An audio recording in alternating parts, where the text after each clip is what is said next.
आचार्य गुरुवर श्री विद्यासागर जी महाराज जी की आज यह तीर्थंकर भावना नाम का ग्रंथ है, जिसमें 16 कारण भावनाओं का वर्णन किया गया है।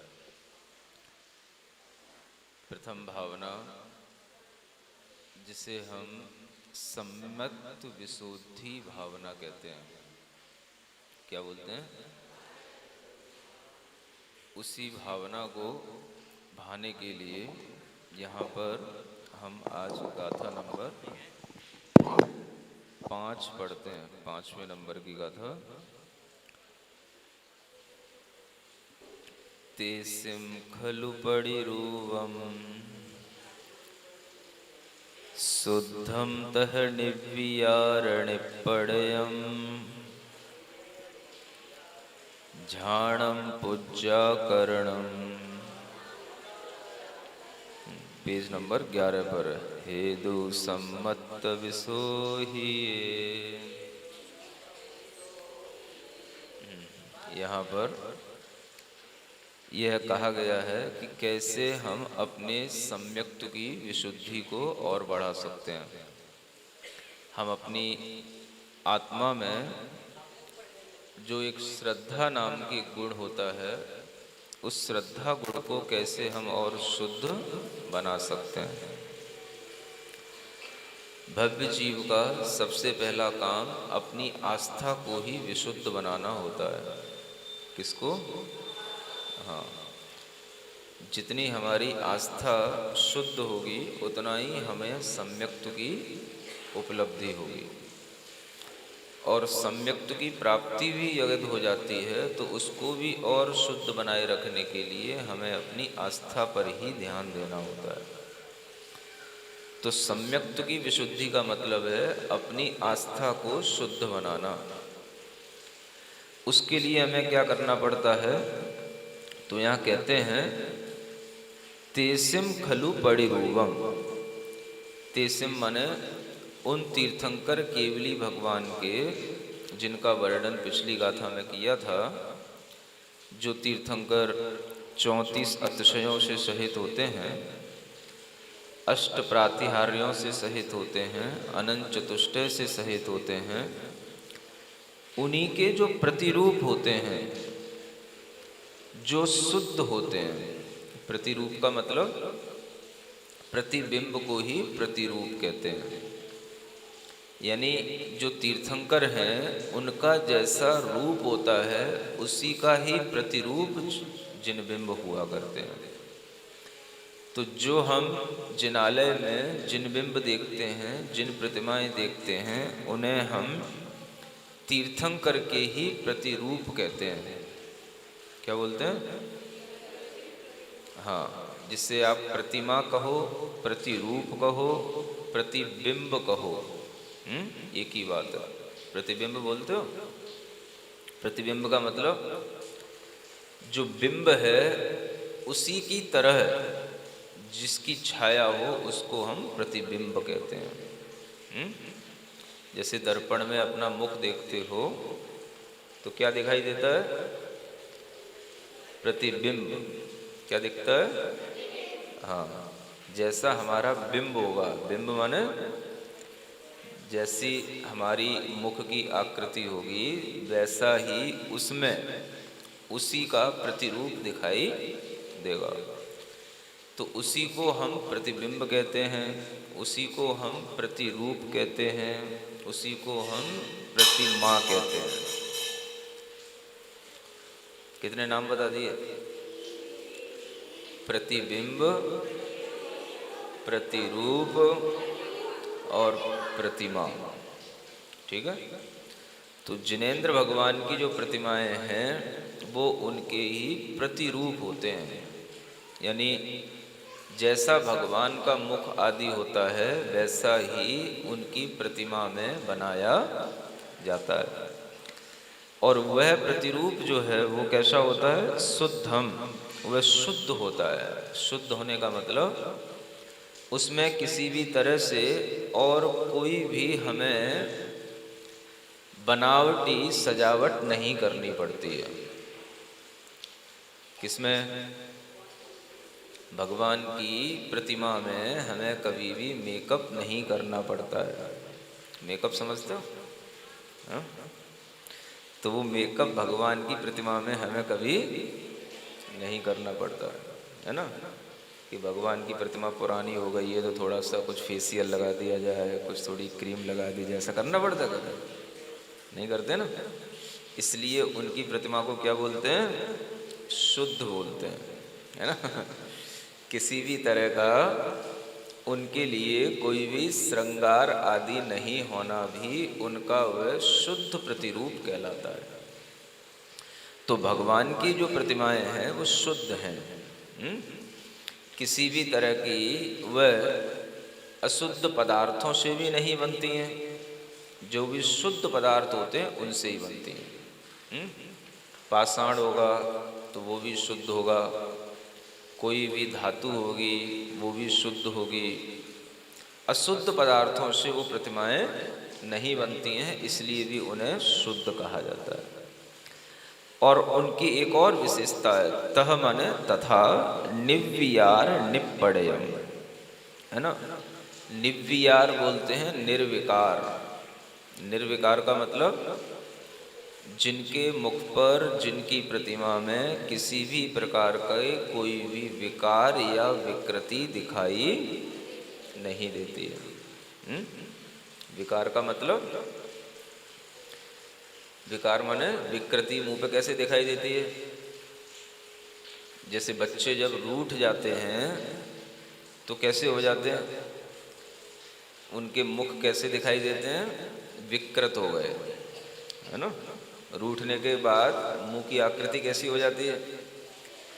विकृत हो गई। और जब रूठे नहीं होते हैं, प्रसन्न होते हैं, तो फिर जो है निर्विकार दिखाई देते हैं, है ना। ऐसे ही भगवान का मुख कैसा होता है? निर्विकार होता है ना। माने उसमें किसी भी तरह का कोई भी मुख पर न तो क्रोध दिखाई देगा, न मुख पर कोई अहम का भाव दिखाई देगा। इस तरह के भावों से रहित होने के कारण से ही उन्हें निर्विकार कहा जाता है। तो जब भी आप भगवान को देखें, भगवान के रूप को देखें, तो यही विचार करके भगवान को देखें कि देखो भगवान की प्रतिमा कैसी है? निर्विकार है। कैसी है? अगर कहीं पर हमें कोई विकार दिखाई दे तो हमें ये अपने आप ज्ञात हो जाता है कि यह भगवान की प्रतिमा नहीं है ना। विकार कैसा हो जाता है? जैसे किसी प्रतिमा में मान लो कोई भी भगवान हो और वो जीभ निकाल रहे हो, क्या निकाल रहे हो? तो वो निर्विकार कहलाएगा? नहीं कहलाएगा, है ना। क्या समझ में आ रहा है ना। या भगवान कहीं टेढ़ा मेढ़ा देख रहे हो, कहीं देख रहे हो, कहीं दिखाई दे रहा हो, तो भी वो निर्विकार नहीं होगा, है ना। निर्विकार का मतलब कैसा होता है? बिल्कुल सीधा, किसी भी प्रकार का मुख पर ना तो भौहें चढ़ी हुई हो, ना आंखें चढ़ी हुई हो, ना आंखें तिरछी हो। क्या समझ आ रहा है? तो वो कहलाता है निर्विकार। अच्छा, जानते हो तिरछी आंखें भी होती है ना, जब अपन किसी गुस्से में देखते हैं तो कैसी आंखें हो जाती हैं? तो ये भी विकार कहलाता है ना। किसी को हम जब अत्यधिक राग से देखते हैं तो वह भी विकार कहलाता है। तो ऐसा भगवान की आंखों से हमें कभी देखने को नहीं मिलता। भगवान के मुख पर हमें कभी भी विकार देखने को नहीं मिलता। इसलिए भगवान का जो चेहरा है वो कैसा कहलाता है? निर्विकार। अब निर्विकार का मतलब ध्यान रहेगा, है ना, बिल्कुल शांत सीधा, आंखें बिल्कुल झुकी हुई, है ना, भगवान की आंखें खुली हुई भी नहीं होती हैं, तो विकार उनकी आंखों से कभी भी प्रकट नहीं हो सकता। इसलिए प्रतिमा कैसी होनी चाहिए? निर्विकार होनी चाहिए, है ना। और कैसी होनी चाहिए? निप्पड़यम, यानी निष्पट होनी चाहिए। पट बोलते हैं वस्त्र को। पट माने क्या होता है? वस्त्र, है ना। देखो कुछ संस्कृत के शब्द हैं, इन्हें अच्छे ढंग से आप याद रख सकते हो, है ना। एक होता है कट, एक होता है पट, एक होता है चट। क्या होता है? कट पट चट, है ना। कट माने क्या होता है?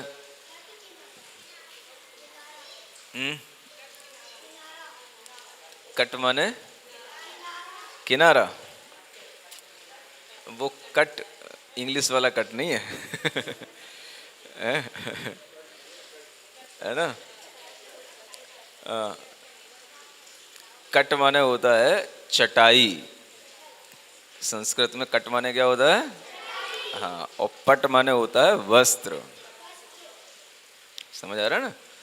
तो यहाँ पर लिखा है भगवान के जो प्रतिमाएं होती हैं वो वस्त्र से रहित होती हैं, है ना। यानी प्रतिमा पर किसी भी प्रकार का वस्त्र नहीं होना चाहिए। क्यों नहीं होना चाहिए? क्योंकि जो प्रतिमा है वो किसकी हैं? अरिहंत भगवान की हैं। और अरिहंत के पास, अरिहंत भगवान के ऊपर भी कोई वस्त्र नहीं होता है ना। जिनके ऊपर वस्त्र होगा वो कभी अरिहंत नहीं हो सकते हैं, है ना।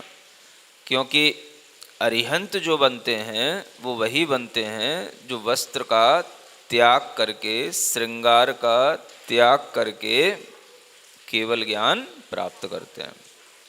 तो भगवान की उस अरिहंत अवस्था में भी उनके ऊपर कोई वस्त्र नहीं होते हैं, इसलिए भगवान की प्रतिमा के ऊपर भी कोई वस्त्र नहीं होता। समझ में आ रहा है ना। इससे सरल तो कुछ हो नहीं सकता है? तो भगवान की प्रतिमा कैसी होनी चाहिए?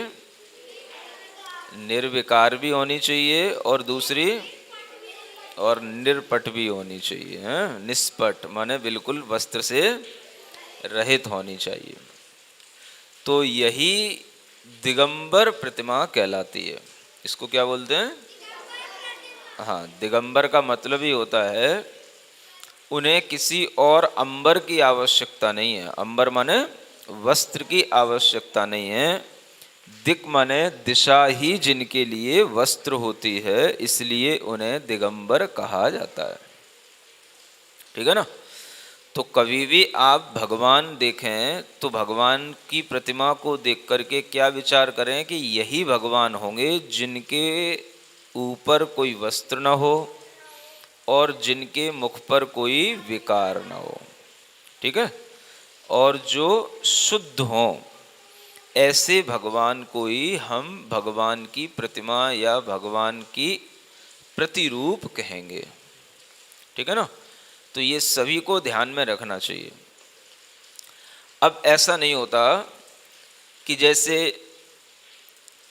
वैसे तो भगवान की प्रतिमा के ऊपर वस्त्र पहना रखा है, श्रृंगार कर रखा है, और किसी एक टाइम पर जो है वो थोड़ी देर के लिए वस्त्र हटा दिए, श्रृंगार हटा दिया, और फिर आपने उसको दिगंबर समझ करके नमोस्तु कर लिया, और बाद में फिर उन्होंने 2 मिनट बाद 10 मिनट बाद फिर से उन्होंने उस पर वस्त्र पहना दिए, फिर से श्रृंगार कर दिए, तो ये फिर वो शुद्ध नहीं रही। समझ आ रहा है ना।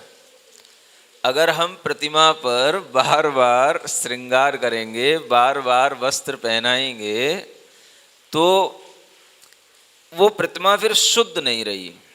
इसमें एक शब्द क्या दिया? शुद्ध होनी चाहिए, है ना।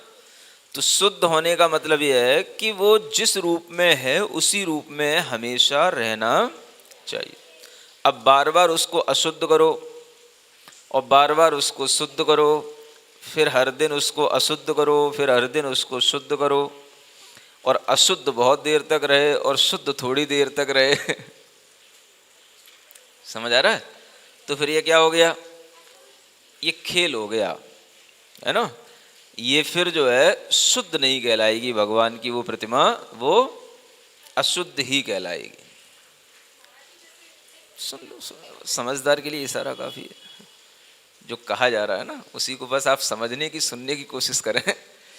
अपने अपने जो विचार हैं, अपने अपने जो कुछ भी आपके स्थान हैं, सबके लिए अलग अलग नहीं कहा जाएगा, क्योंकि सुनने वाले लोग बहुत सारे होते हैं, हर जगह के लोग सुनते रहते हैं। इसलिए जो सामान्य वचन होते हैं उन्हीं को कहा जाएगा। आप उससे खुद समझने की कोशिश करें। पर्सनली किसी के लिए कुछ नहीं कहा जाएगा, आपको ऐसा करना है कि वैसा करना है। ये आप समझदारी कैसे आनी चाहिए, बस आपको इतना सिखाया जा रहा है ना? तो अब फिर वहाँ ऐसा होता है, यहाँ ऐसा होता है, ये सब पूछने की जरूरत नहीं है। इसी को आप समझने की कोशिश करें कि हम क्या कह रहे हैं। अगर हम ऐसा करते हैं तो फिर वह प्रतिमा दिगंबर रूप में हमेशा नहीं होने से वो शुद्ध प्रतिरूप नहीं कहलाया, है ना? हमेशा एक जैसा रहना ही शुद्धता कहलाती है। अगर हम उस पर वस्त्र डालते हैं, श्रृंगार करते हैं, फिर हटा लेते हैं, तो इसका मतलब ये हो गया पहले हमने उसको अशुद्ध कर दिया। अब शुद्धि कैसे हुई उसकी? जब तक कि हमने उसकी पुनः प्रतिष्ठा न की हो। जो प्रतिमा पंच कल्याणक से प्रतिष्ठित होने के बाद एक बार शुद्ध हो जाती है, अब उसको कभी भी अगर अशुद्ध हो गई तो या तो वो पूजने योग्य नहीं रहेगी, या उसकी फिर से प्रतिष्ठा करनी पड़ेगी, तब शुद्ध होगी। तो जब आप रोजाना ऐसा खेल करोगे तो फिर वह प्रतिमा आपके लिए इस रूप में नहीं होगी कि वो आपके सम्यक्त्व की विशुद्धि बढ़ा सके, है ना? आपके सम्यक दर्शन का कारण नहीं बन सकती, क्योंकि उसमें ये गुणवत्ता नहीं है, वो शुद्ध नहीं है ना? आपके सामने उसका वस्त्र सहित रूप भी ध्यान में आ रहा है, और आपके सामने वस्त्र हटाया गया तो आपको वस्त्र रहित भी दिखाया जा रहा है। तो वह इस तरह से पूजनीय नहीं होती। दर्शनीय होना अलग बात है और पूजनीय होना अलग बात है ना? दर्शनीय माने ठीक है, देख रहे हैं, दर्शन के लिए है, तो दर्शन भी हम केवल इस भाव से जाएं कि भाई जैसे हम जिनेंद्र भगवान के दर्शन करते तो वो भी दर्शन नहीं कहलाएगा। दर्शन माने बस ऐसे ही है, जैसे कोई मॉन्यूमेंट्स होते हैं, है ना? हम उन्हें केवल देख लेते हैं। लाल किला है तो लाल किला देख लिया, ताजमहल है तो ताजमहल देख लिया। ऐसे देखने के हिसाब से देखना अलग बात है, लेकिन पूजा का भाव आना, आदर का भाव आना, भक्ति का भाव आना, वो संभव नहीं होता है ना? इसलिए ऐसी प्रतिमाएं होनी चाहिए जो शुद्ध हों, निर्विकार हों और निर्वस्त्र हों। उन प्रतिमाओं का क्या करना? झाणम। झाणम माने ध्यान। प्राकृत भाषा भी सीख लो, है ना? प्राकृत में ध्यान को क्या बोलते हैं? झाण। झाण, है ना? ध्यानम माने झाण, झाणम। और केवल ध्यान कहेंगे तो क्या बोलेंगे? झाण, ठीक है? और पूजा करणम, पूजा को प्राकृत में पूजा बोलते हैं या पूजा भी कह लेते हैं। तो ऐसी प्रतिमाओं का ध्यान करना, पूजा करना, ये सब सम्मत विषय, ये हेतु, सम्यक्त्व की विशुद्धि में ये हेतु होते हैं।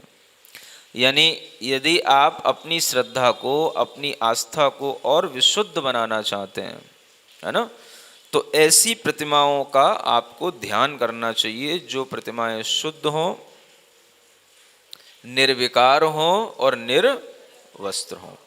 उन प्रतिमाओं का ध्यान करो। क्या करो? ध्यान कैसे करते हैं? मन में उनका स्मरण करके उनका ध्यान किया जाता है ना?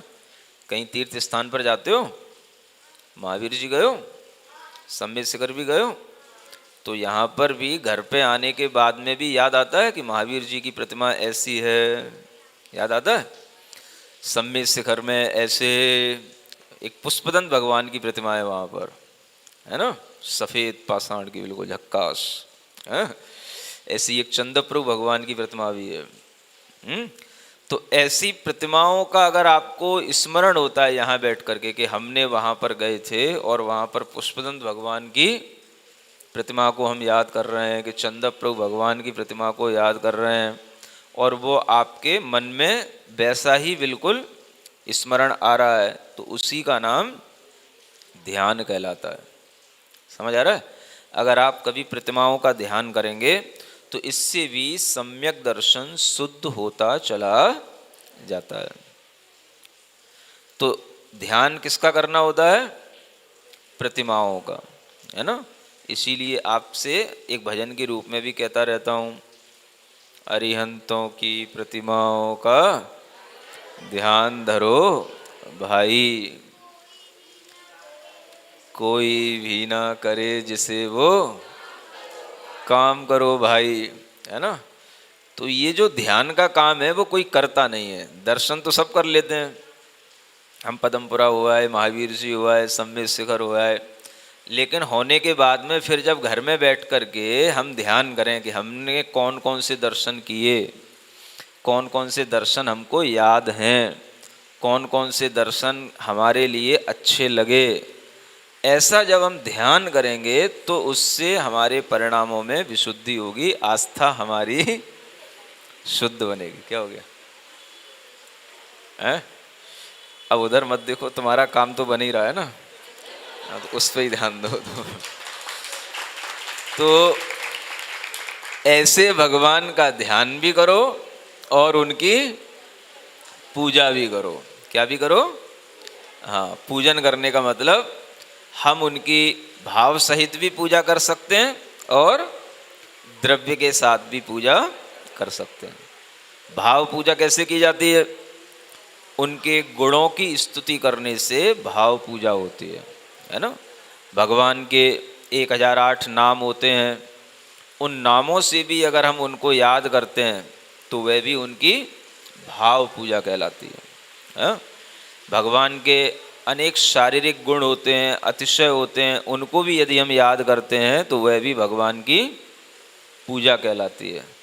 और अगर हम द्रव्य आदि के माध्यम से जो द्रव्य चढ़ा करके अष्ट द्रव्य आदि से जो पूजा करते हैं वह भी पूजा कहलाती है। तो जो अष्ट द्रव्य से पूजा की जाती है उसे कहते हैं द्रव्य पूजा। क्या बोलते हैं? हाँ। और जो भावों के साथ में हमारे भगवान ऐसे हैं, हमारे भगवान ऐसे हैं, हमारे भगवान ऐसे हैं, ऐसी जो उनकी प्रशंसा की जाती है, स्तुति की जाती है, इसको कहते हैं भाव पूजा। ठीक है ना। तो कभी आप ऐसे भगवान की प्रशंसा करते हो? कभी अपने मन में सोचते हो ऐसा भगवान के बारे में, हमारे भगवान ऐसे हैं, हमारे भगवान ऐसे हैं? ऐसा नहीं सोचते, है ना। और न ऐसी किसी से बातचीत करते, गप्पे लगाते रहते हो, है?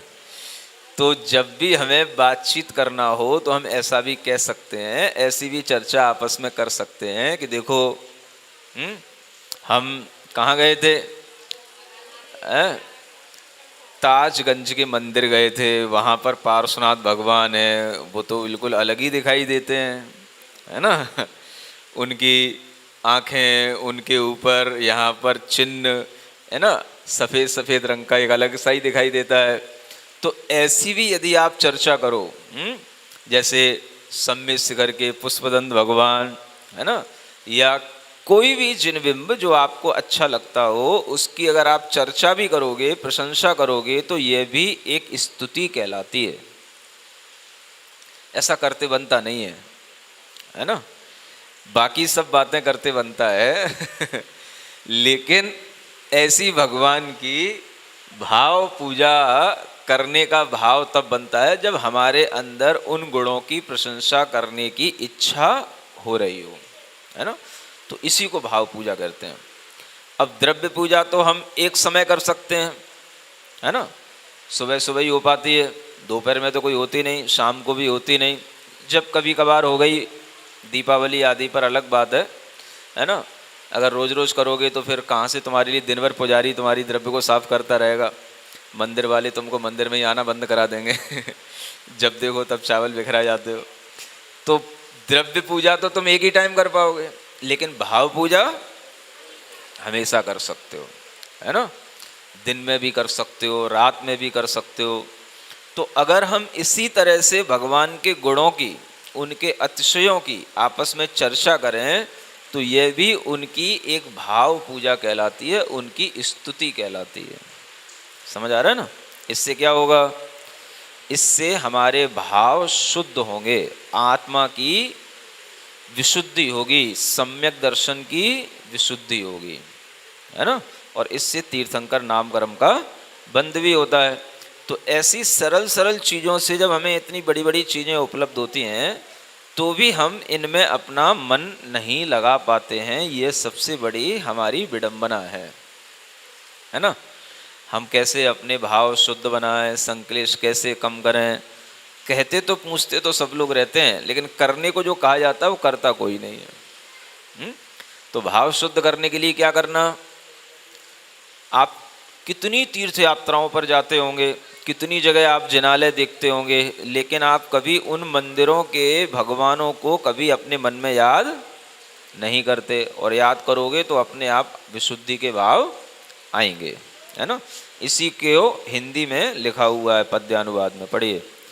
श्री जिनेन्द्र की जिन प्रतिमाएं शुद्ध सदा है, जिन वर्षी सौम्य रूप है, निर्विकार हैं, वस्त्र रहित हैं मुनिवर्षी। भव्य जीव तुम नित ही इनका पूजन वंदन ध्यान करो। समकित भाव विशुद्ध बना के आत्मशुद्धि का भान करो। देखो इसी को और आगे एक गाथा में कहा जाता है, सम्मेदादि गिरीषु केवलिणं सन्ति सिद्ध ठाणानि। वंदन करणं ते सिम हेदु सम्मत विशोही।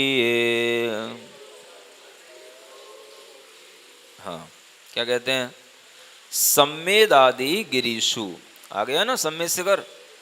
सम्मेद आदि जो पर्वत हैं इन पर केवलिणम, है ना, केवली भगवंतों के सिद्ध ठाणानी, संति माने हैं, इनके सिद्ध स्थान हैं। सिद्ध स्थान का मतलब जहाँ से अरिहंत केवली भगवान सिद्ध दशा को प्राप्त होते हैं उसे हम सिद्ध स्थान कहते हैं, उसी को हम सिद्ध क्षेत्र कहते हैं। क्या बोलते हैं, सिद्ध क्षेत्र।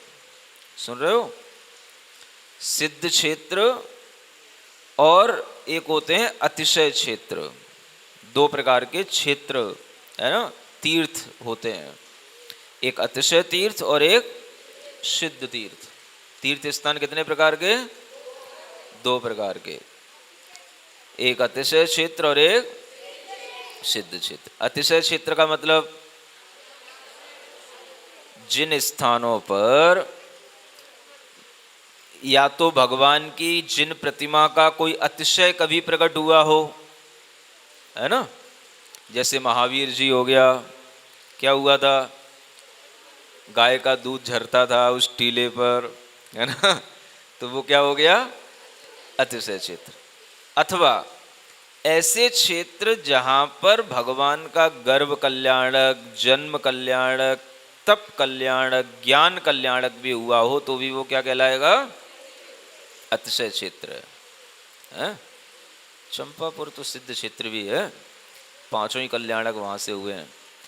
तो अतिशय क्षेत्र का मतलब हो जाता है कि जो क्षेत्र की प्रतिमाएं या जिन मंदिर का कोई अतिशय कभी हमें देखने को मिला हो, अत्यधिक रूप में, जहाँ पर जिन धर्म की प्रभावना के साथ में कोई अद्भुत घटना घटी हो उसको हम बोलते हैं अतिशय क्षेत्र। और सिद्ध क्षेत्र वह होते हैं जहां से सिद्ध बना गया, जहां से भगवान क्या बने, सिद्ध बन गए। अरियंत भगवान भी जहां से सिद्ध गति को प्राप्त हुए उस स्थान को बोलेंगे सिद्ध क्षेत्र, है ना। तो सम्मेत शिखर है, ये कौन सा पर्वत है, ये अतिशय क्षेत्र है कि सिद्ध क्षेत्र है, ये सिद्ध क्षेत्र है ना। 20 तीर्थंकर भगवान यहाँ से मोक्ष गए। तीर्थंकरों में तो 20 गए, लेकिन सामान्य केवली देखें तो अनंत केवली यहाँ से सिद्ध हुए। तो ऐसे स्थान को सिद्ध स्थान कहा जाता है। और ऐसे सिद्ध स्थान की क्या करना, वंदन करणम, जो हम वंदना करते हैं, ये भी सम्यक्त्व की विशुद्धि में कारण होता है। सुन रहे हो, क्या समझ में आया? सिद्ध स्थानों की वंदना करना भी सम्यक दर्शन की विशुद्धि में कारण होता है। तो अगर कहीं हमको सिद्ध क्षेत्र मिल जाते हैं तो हमें उन सिद्ध क्षेत्रों पर अवश्य वंदना करने के लिए जाना चाहिए, है ना। कौन कौन से सिद्ध क्षेत्र हैं? सिद्ध क्षेत्रों के नाम गिनाओ। सम्मेत शिखर, पावापुर, चंपापुर, कैलाश पर्वत, गिरनार जी, सोनागिर जी, मांगी तुंगी, मुक्तागिरी, पावापुरी तो बोल दिया ना, मथुरा, 84 और हस्तिनापुर सिद्ध क्षेत्र नहीं है। वहाँ भगवान के 4 कल्याणक हुए हैं। शांतिनाथ, कुंथुनाथ, अरनाथ भगवान जो है वहाँ पर जन्म आदि लिए हैं, लेकिन मोक्ष तो उनका सम्मेत शिखर से हुआ है। तो चंपापुरी में बांसपूज्य भगवान के 5 ही कल्याणक हुए हैं। तो वो अतिशय क्षेत्र भी हुआ और सिद्ध क्षेत्र भी हुआ, है ना। केवल सिद्ध क्षेत्र पूछेंगे तो सिर्फ वही स्थान होंगे जहाँ से कोई भगवान, कोई भी केवली सिद्ध बने हैं, मोक्ष गए हैं। तो ऐसे अन्य अनेक भी स्थान होते हैं। तो जब भी कभी आप तीर्थ यात्रा पर जाओ तो इस बातों का ध्यान रखो, है ना। कभी कुंडलपुर जाओ, है ना, बड़े बाबा कुंडलपुर जो स्थान है वो भी जो है श्रीधर केवली की मोक्ष स्थली कही जाती है ना। तो वो भी जो है एक भगवान भी अगर हमें याद है कि वहाँ से मोक्ष गए हैं तो वो भी हमारे लिए सिद्ध क्षेत्र हो जाता है ना। इस तरह के सिद्ध क्षेत्र, सिद्धवरकूट इत्यादि, है ना, इधर ये बड़वानी, है ना, आदि ऐसे सिद्ध क्षेत्र हैं जिनकी वंदना करने से भी हमें सम्यक दर्शन की प्राप्ति होती है। क्यों होती है?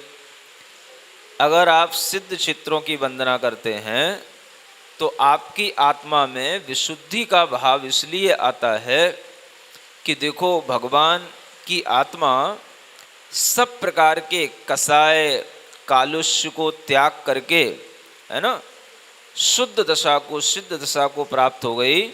और हम यहाँ छोटी छोटी बातों पर कसाय करते हुए बैठे हैं।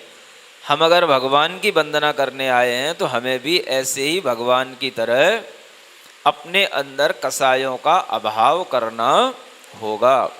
ऐसा विचार आते ही हमारे अंदर शुद्धता का भाव आने लग जाता है ना। कभी करते हो ऐसा? जब सिद्ध भगवान सिद्ध क्षेत्रों पर आपको स्मरण करने में आए तो वहाँ पर अगर आपको कोई सिद्ध भगवान के गुण याद हों तो उनको याद करना चाहिए। या वहां पर सिद्ध भक्ति पढ़ना चाहिए? सुन रहे हो? हाँ, देखो, आप लोग सम्यक शिखर जाते हो तो हर टॉक पर आप लोग केवल बस दौड़ते हो, घूमते हो, चावल फेंकते हो और आ जाते हो, है ना। जबकि वहां पर क्या करना चाहिए कि आप जितनी भी टॉक पर जाओ वहां पर खड़े होकर के, जैसे आपको अरहम योग में कायोत्सर्ग कराते हैं ना, खड़े होकर के, ऐसे ही हर टॉक पर खड़े होकर के उसी स्थान पर सिद्ध भगवान को याद करना चाहिए जिनकी कि वहां पर चरण बने हुए हैं, है ना। कुंथुनाथ भगवान, तो आप वहां थोड़ी देर के लिए खड़े हो जाओ कायोत्सर्ग की मुद्रा में और सिद्ध भगवान को याद करते रहो कि कुंथुनाथ भगवान यहीं से सिद्ध बने हैं, ऐसे उन सिद्ध भगवान को मेरा नमस्कार हो। अगर थोड़ा सा जल्दी न हो तो एक कायोत्सर्ग कीजिए 27 श्वासोच्छ्वास के साथ में, थोड़ी सी थकान भी कम हो जाएगी, हड़बड़ भी कम हो जाएगी, शांति भी मिलेगी। 27 श्वासोच्छ्वास के साथ में एक कायोत्सर्ग करोगे, क्या लगेगा? 1 मिनट लगेगी, 1.5 मिनट लगेगी, मुश्किल से बहुत अच्छे से करोगे तो 1 मिनट में हो जाता है, 1 ही मिनट लगेगी, ज़्यादा नहीं लगेगी। समझ आ रहा है? और फिर आप वहाँ याद करो कि ऐसे कुंथुनाथ भगवान यहाँ से मोक्ष गए, उन सिद्ध भगवान को मेरा नमस्कार हो। तो वो जो नमस्कार है वो सिद्ध की वंदना कहलाती है ना। आप तो इसी में खुश हो जाते हो कि मैं 20 किलोमीटर चढ़ गया, इतना बड़ा ऊंचा पर्वत चढ़ लिया, चढ़ तो गए और वहाँ जा कर के दौड़ रहे हैं, भाग रहे हैं। वहाँ भी मोबाइल चलने लगे होंगे अब तो, वहाँ नहीं चलते मोबाइल, नेटवर्क नहीं आता? अच्छा है, भगवान कभी आए भी नहीं। है ना, नहीं तो सब बिगड़ जाएगा। तो ऐसे सिद्ध स्थानों पर जाने के बाद में इसी तरह से भगवान की वंदना करना चाहिए। हम जब पहली बार गए थे सम्मित शिखर की वंदना करने के लिए तो हर टॉक पर, समझ आ रहा है, नमोस्तु करने के बाद में वहाँ पर कायोत्सर्ग करके सिद्ध भक्ति पढ़ते हैं, तब वहाँ से आगे बढ़ते हैं। समझ आ रहा है? 2 लाइन की सिद्ध भक्ति होती है, हर किसी को याद होनी चाहिए। रोजाना आप लोग गुरु भक्ति में आते हैं, सिद्ध भक्ति आपके सामने रहती है, कई बार कितने ही तरह के छोटी छोटी किताबें उनमें भक्तियाँ लिखी रहती हैं। सिद्ध भगवान के 8 गुणों को याद करने के लिए केवल 2 लाइनें याद करनी पड़ती हैं। सम्मत्तणान दंसण वीर्य सुमम तहेव अवगहणम अगुरुलहुमब्बा बाहम 8 गुणा होन्ति से धाड़म। चलो पूरी सिद्ध भक्ति और आगे की ना पढ़ पाओ, कम से कम ये 2 लाइनें याद रख लो। एक गाथा है, ये 2 लाइनों की जैसे एक गाथा होती है ना, ऐसे ही एक गाथा है। इसमें सिद्ध भगवान के 8 गुण हैं। 8 गुणों से सहित उन सिद्ध भगवान को मेरा नमस्कार हो। ये सिद्ध स्थानों पर जाकर के अवश्य करना चाहिए। अब अगर गाथा याद नहीं है तो फिर उनके गुणों को याद कर लो। सम्यक दर्शन है ना, ज्ञान गुण है, दर्शन गुण है, वीर गुण से समन्वित, है ना, अगुरु लघु, अव्यावाद, अवगाहनत्व और सूक्ष्मत्व, ऐसे इन 8 गुणों से युक्त सिद्ध भगवान को मेरा नमस्कार हो। सुन रहे हो? सबको सिद्ध भगवान के 8 गुण याद होने चाहिए। पहला सम्यक्त्व, पहला, दूसरा अनंत ज्ञान, तीसरा अनंत दर्शन और चौथा अनंत वीर्य, अनंत जिसे अनंत शक्ति कहते हैं। ऐसे 4 गुण तो ये याद रखो, ठीक है। फिर अगुरु लघु बोलिए, 5वां गुण अगुरु लघु, 6वां अव्याबाध, 6वां अव्याबाध, हाँ माने व्याबाधा से रहित, अव्याबाध बाधाओं से रहित। और फिर सातवां सूक्ष्मत्व, सूक्ष्म है ना, उसी गुण को सूक्ष्मत्व गुण कहते हैं। और आठवां अवगाहनत्व है ना, या त्व ना लगा पाओ तो इतना भी बोल सकते हो, अवगाहन गुण, सूक्ष्म गुण, अव्याबाद गुण, अगुर लघु गुण, ये चार गुण और याद कर लो। चार तो याद रहते ही हैं। बोलो।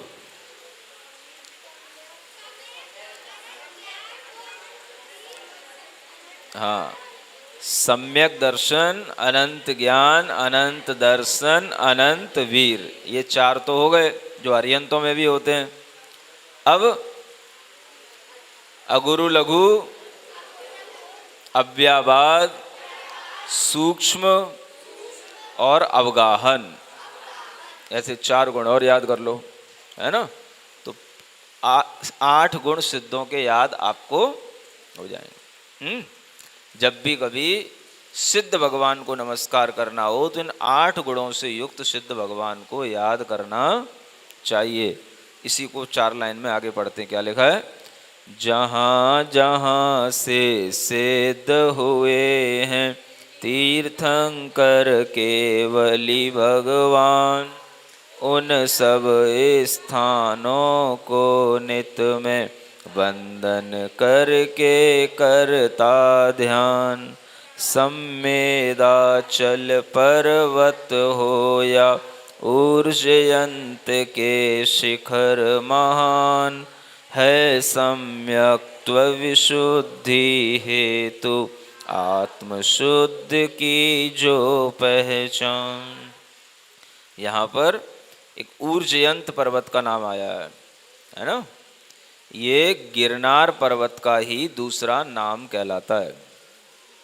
गिरनार पर्वत का दूसरा नाम क्या, ऊर्जयंत पर्वत। क्या बोलते हैं, याद रखोगे। आज बहुत सारी बातें याद कर ली हैं।